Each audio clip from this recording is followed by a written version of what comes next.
Hola mis amigos, ¿cómo están? Hoy 10 argentinos, 10 discos de Argentina, de bandas o artistas de mi país, de acá justamente de Argentina. Te voy a mostrar, te voy a hablar un poquito de cada uno y vamos a compartir y en los comentarios podés dejarme qué te parece cada disco que te mostré, qué opinión diferente tenés a la que yo pueda llegar a haber dado y así poder interactuar un poco más. Si no te suscribiste, lo haces, me ayudas muchísimo, déjale un like si el video te gusta y activa la campanita para que cada vez que suba un video te vaya llegando una notificación y así poder estar al tanto de todo lo que voy subiendo. Sin más, comencemos.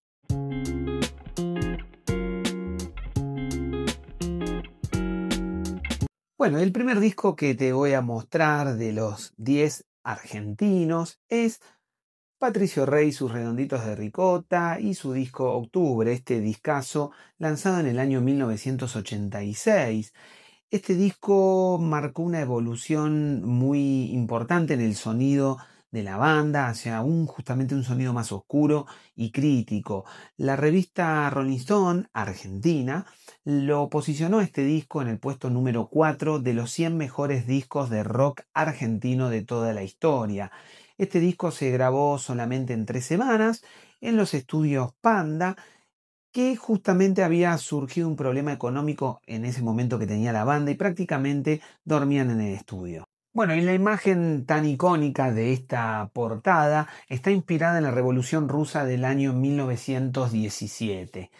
En este disco comenta Sky que al momento de hacer la entrega del máster, que tenían justamente que dárselo a la productora, tuvieron la posibilidad solamente de hacerlo en una noche, ya que no tenían presupuesto económico justamente para más horas de la sala de grabación y de ensayo. Así que realmente ahí se ve el momento económico raro, pero que estaba pasando la banda al momento de la grabación de este disco. Octubre de Los Redondos. El siguiente disco que te muestro es Soda Stereo y su álbum debut lanzado en el año 1984. Es el disco homónimo. Fue producido por Federico Moura, el líder de Virus. Acá te vas a encontrar con New Wave, con pop rock, con influencias de ska, lo cual fue un disco grabado y creado para sonar rápidamente en las radios. Con este álbum debut, como te acabo de comentar, se hicieron mega conocidos en lo que es Argentina y Latinoamérica. Este disco fue certificado como multiplatino en países como Argentina, Perú y Chile.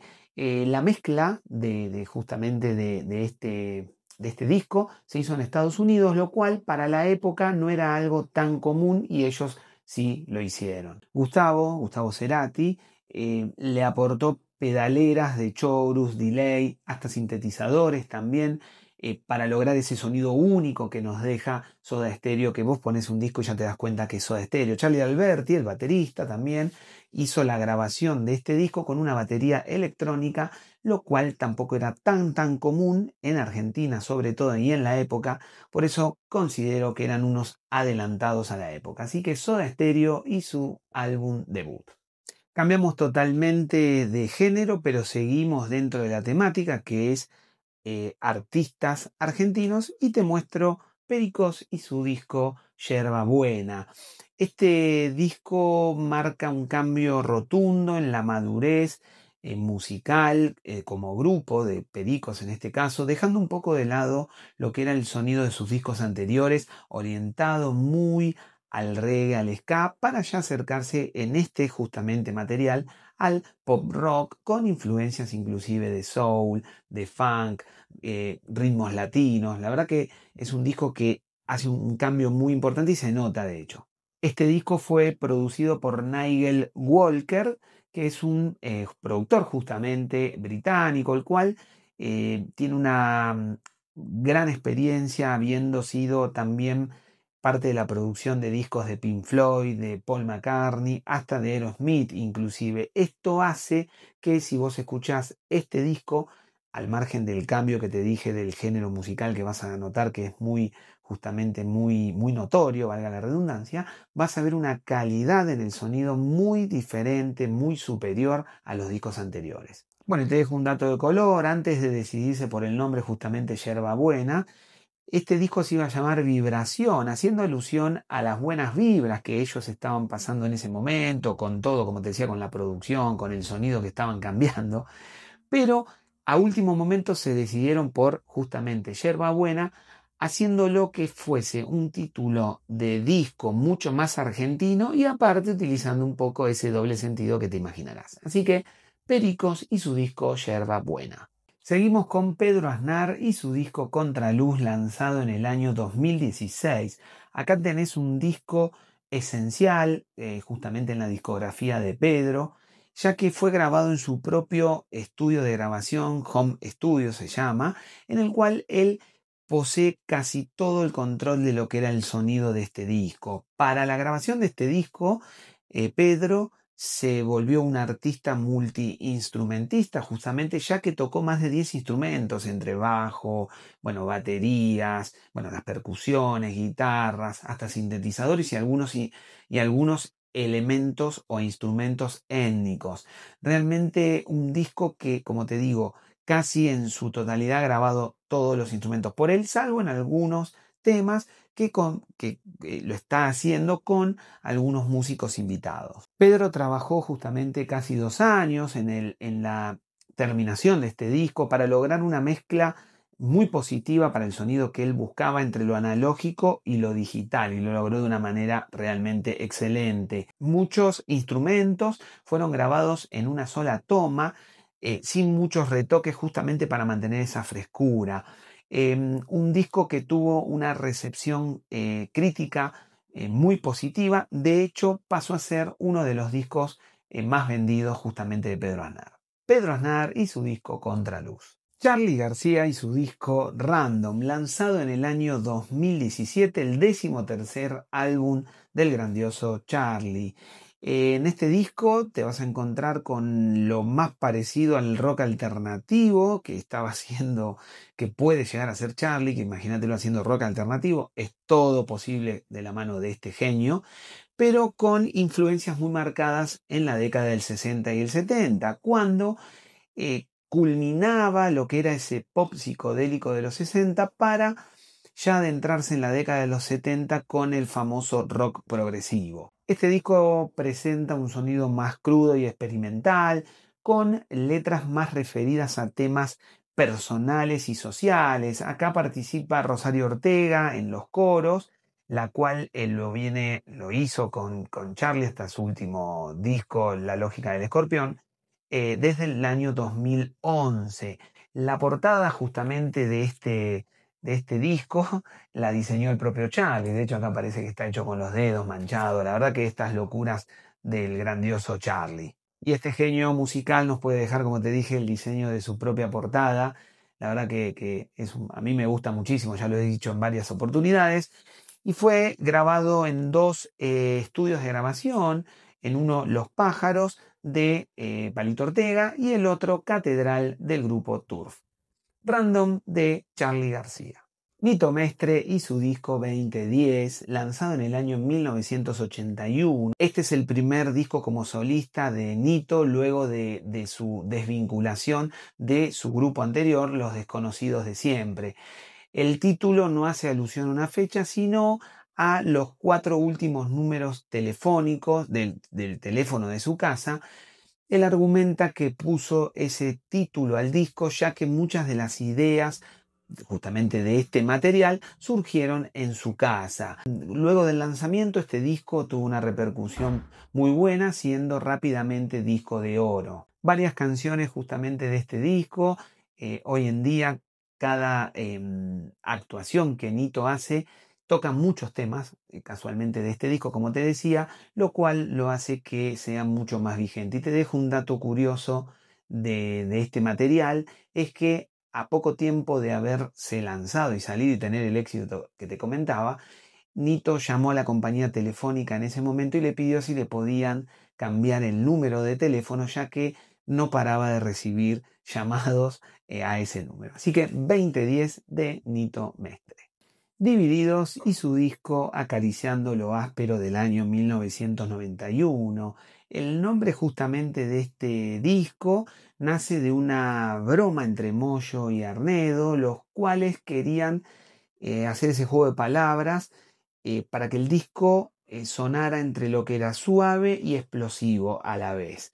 Lo hicieron de muy buena manera porque tenés temas muy arriba como temas también que bajan bastante y hacen que suene y haga esa armonía de los dos tipos de sonidos que ellos buscaban.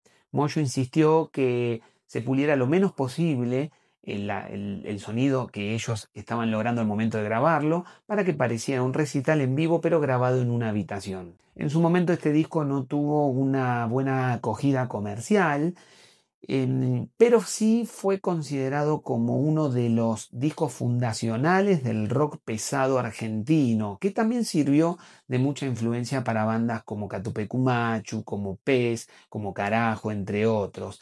El ingeniero de sonido justamente de este disco, años después, dijo que fue el material o disco con el cual había contado con la menor cantidad de dinero, más barato, más económico le había salido en su historia como productor y como ingeniero justamente de sonido. Así que acariciando lo áspero de Divididos.